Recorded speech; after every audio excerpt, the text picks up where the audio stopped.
प्रभु हमारा खुदा।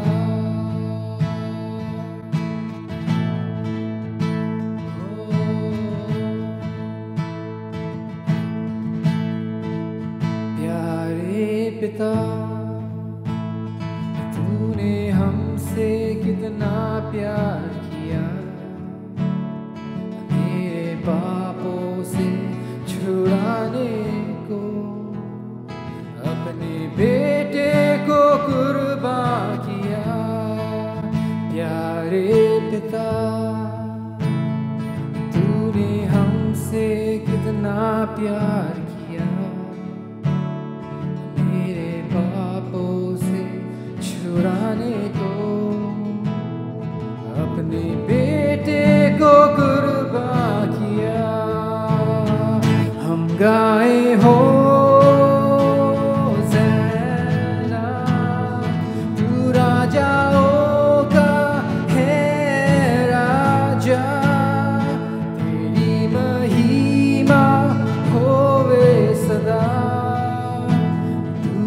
प्रभु हमारा खुदा। हम गाए हो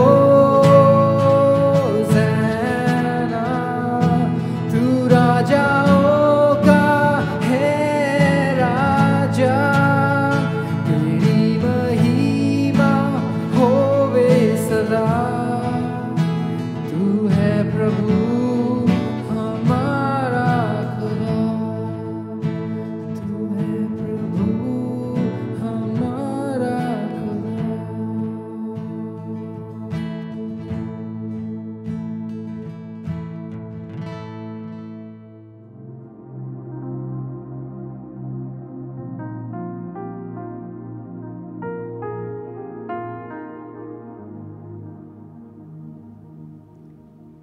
सचमुच यीशु मसीह आपके जैसा कोई नहीं है। आपका महान उपस्थिति यहाँ पर है करके प्रभु हम आपको धन्यवाद देते हैं। हम धन्यवाद देते हैं आज के वचन के लिए प्रभु, जो आप हमारे बीच में हमें दिखाएगा।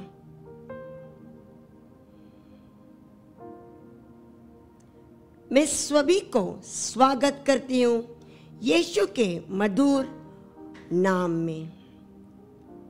आज का विषय है चिंता मत करो।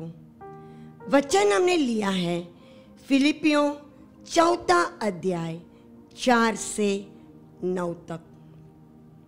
प्रभु में सदा आनंदित रहो। मैं फिर कहता हूँ आनंदित रहो। तुम्हारी कोमलता सब मनुष्य पर प्रकट हो। प्रभु निकट है।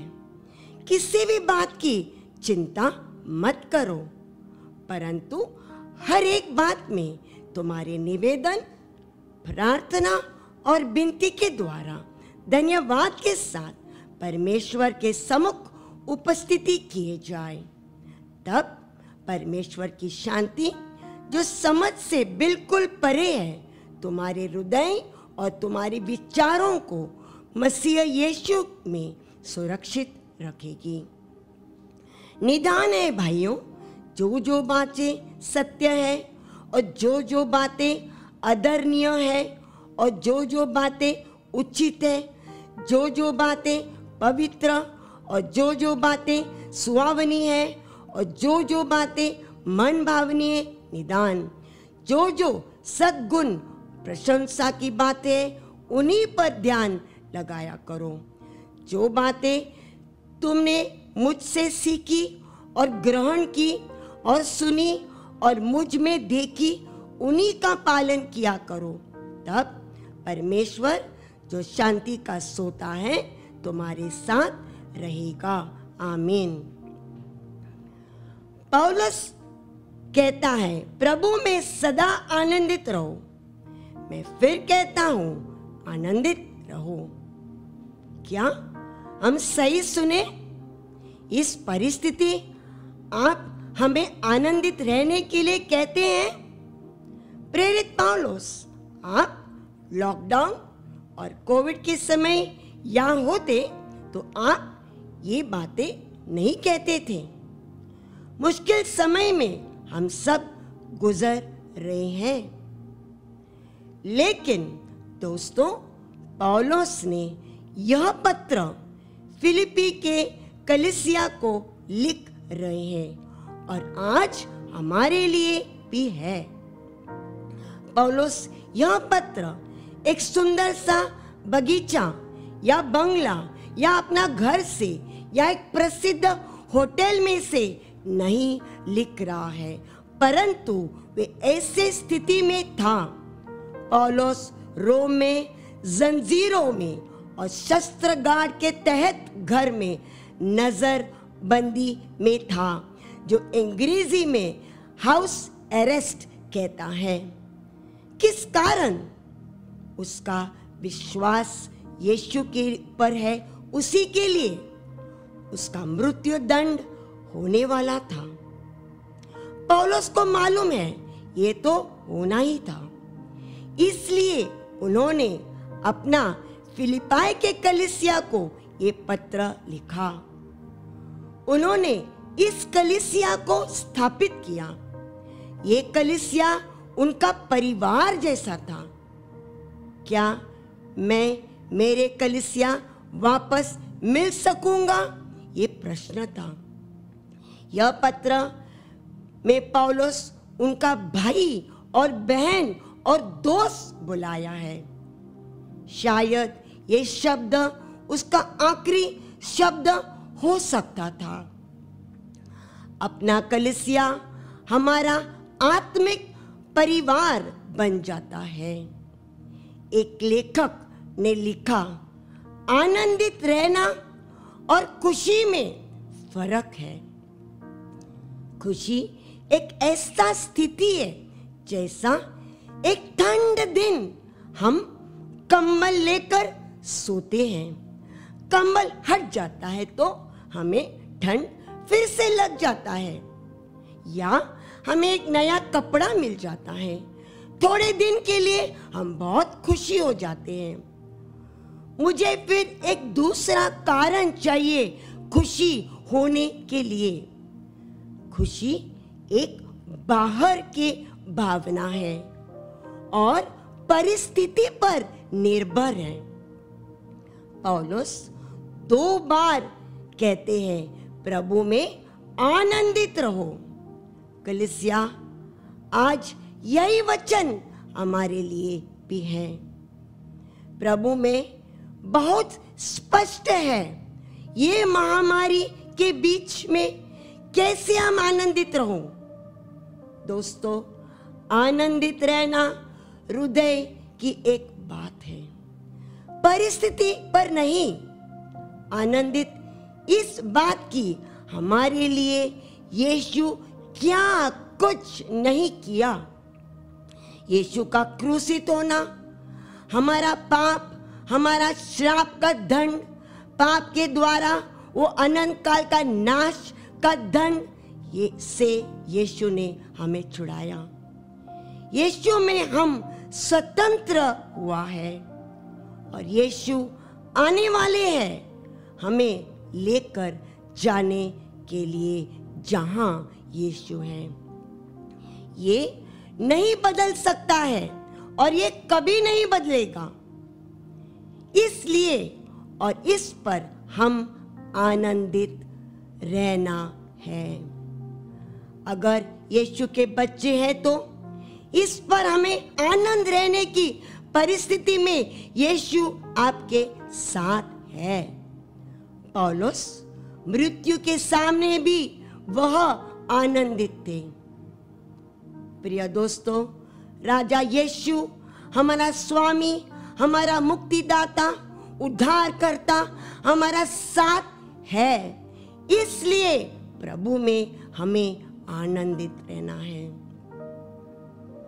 कोमलता सब मनुष्य पर प्रकट हो। पौलुस कहता है, कलीसिया लोगों हमारे कोमलता से पहचानना चाहिए। कोमलता का अर्थ ये नहीं है कि हम कमजोर हैं। कोमलता ये है कि आप नम्र, दयालु और निस्वार्थ होना है। जब भी हम कोई प्रसिद्ध व्यक्ति के बारे में हम सोचते हैं, समझो कि हम क्रिकेट के खिलाड़ी के बारे में सोचते हैं, तो तुरंत हमें सचिन तेंदुलकर का याद आता है, या किसी भी कला के बारे में तो एक प्रसिद्ध कलाकार का याद आता है, या अगर हम कोई अच्छा कविता पढ़े तो एक प्रसिद्ध कवि के बारे में हमें याद आता है। लेकिन जब लोग यीशु के बच्चे देखते हैं तो किससे हम जुड़े जाते हैं। इसलिए निष्पाप यीशु क्रूसित हुआ, लहू बहाया जगत के लिए। पौलुस कहता है हमारी कोमलता से लोग हमें पहचानेंगे, क्योंकि प्रभु निकट है। वचन कहता है जिन्होंने यीशु को स्वीकार किया है उन्हें यीशु के संतान बनने के लिए अधिकार दिया है। यीशु के उपस्थिति इसलिए हमेशा हमारे साथ है। तो हम घमंडी से नहीं रहना है, भले हम कितने भी प्रसिद्ध हो या अमीर हो या हमारा परमेश्वर का सेविका बड़े हो, मैं हमेशा गटू रहेगी, आप प्रभु यीशु बड़े हैं। अगर यीशु व्यक्तित्व में हमारे घर, मेरे घर आते हैं तो क्या हम मुंह लटका कर बैठेंगे, उदास रहेंगे? नहीं। इसलिए पौलुस कहा है जान लिया करो कि जब प्रभु हमारे बीच में है तो हमें आनंदित रहना है। ये सारे चिंताओं के साथ आप सोचते होंगे क्या करूं मैं, जो मेरी जीवन में अब उसके साथ मैं क्या करूं। मेरी आनंदित रहने के बीच में वह एक समस्या पर्वत के जैसे खड़ा रहता है दिन रात। इसके लिए पौलुस के पास उत्तर है, किसी बात की चिंता मत करो। ये कैसा हो सकता है? मैं आपको एक उदाहरण देती हूँ। समझ लो कि आपका फ्रिज या दूसरा कोई एक वस्तु बिगड़ गया है या काम नहीं करता, तो क्या आप उसके सामने बैठकर चिंता करेंगे या तुरंत वो कंपनी या वो व्यक्ति को फोन करके बुलाएगा और कहेगा मेरा ये वस्तु काम नहीं कर रहा है, और उसके बाद हम चिंता नहीं करते और काम होने के पहले ही उनको हम धन्यवाद भी कहते हैं। वचन कहता है यिर्मयाह में 33:3 में कि मुझे अब पुकारो, मैं तुझे अच्छे बातें मैं तुझे दिखाऊंगा जो आपका समझ के परे है। जैसे हम उस व्यक्ति को बुलाया और उसने अपना फ्रिज लेकर गया है, वैसे जब हम परमेश्वर को बुलाते हैं तुरंत परमेश्वर आता है। यह सब बातें पर और विनती के द्वारा धन्यवाद के साथ परमेश्वर के सम्मुख हमें रखना है।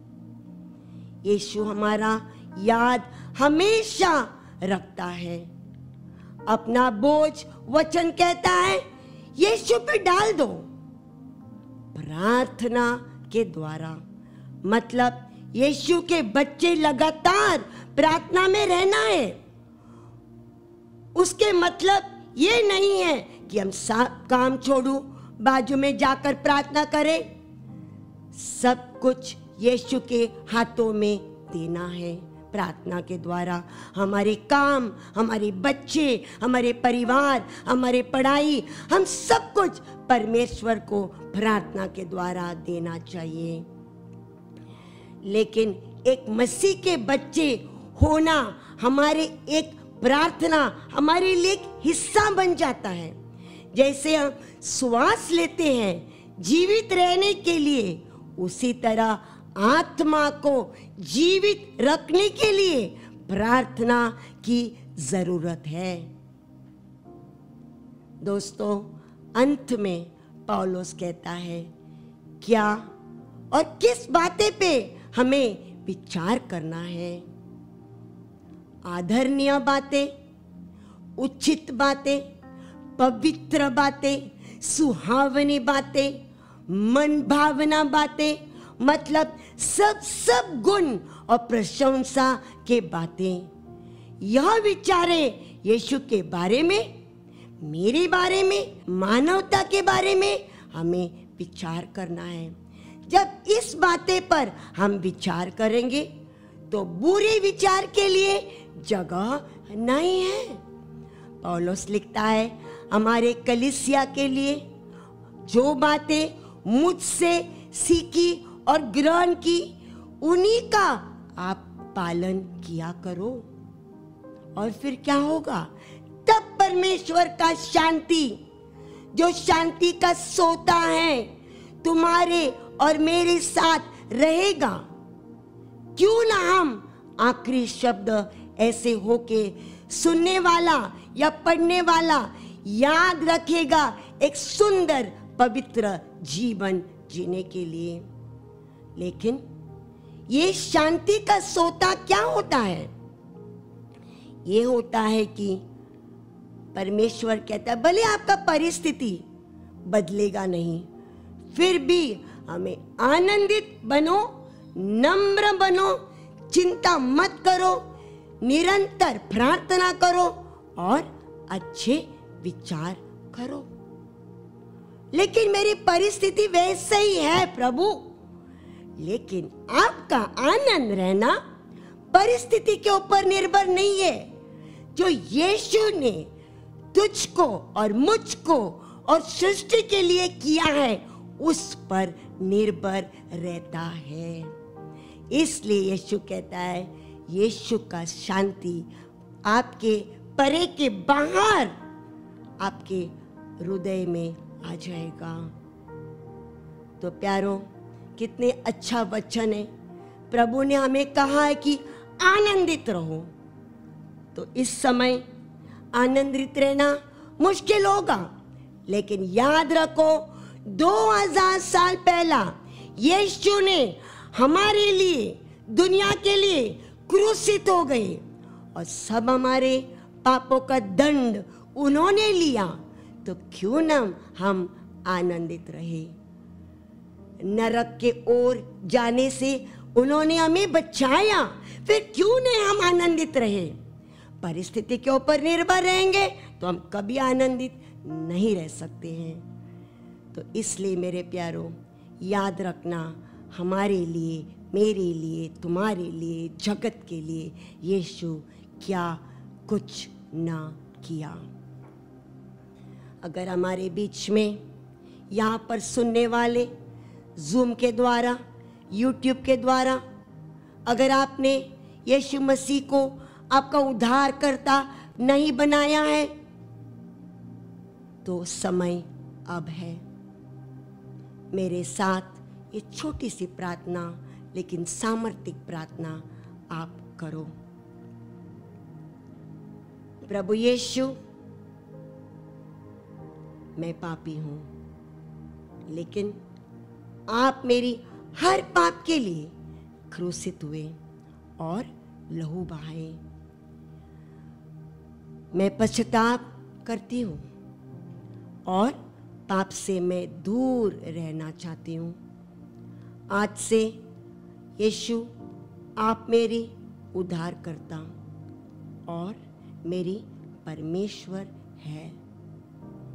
मेरी जीवन को आपके हाथों में समर्पित करती हूँ।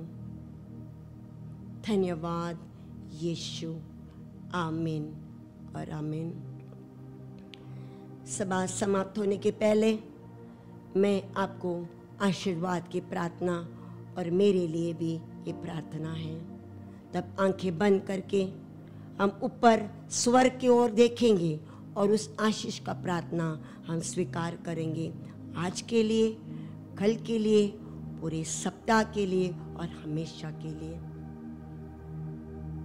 स्वर्गीय पिता का प्रेम, यीशु मसीह का अनुग्रह और मधुर संगति अपना पवित्र आत्मा हमेशा आपके साथ रहे। यीशु मसीह के नाम में धन्यवाद। आमीन और आमीन।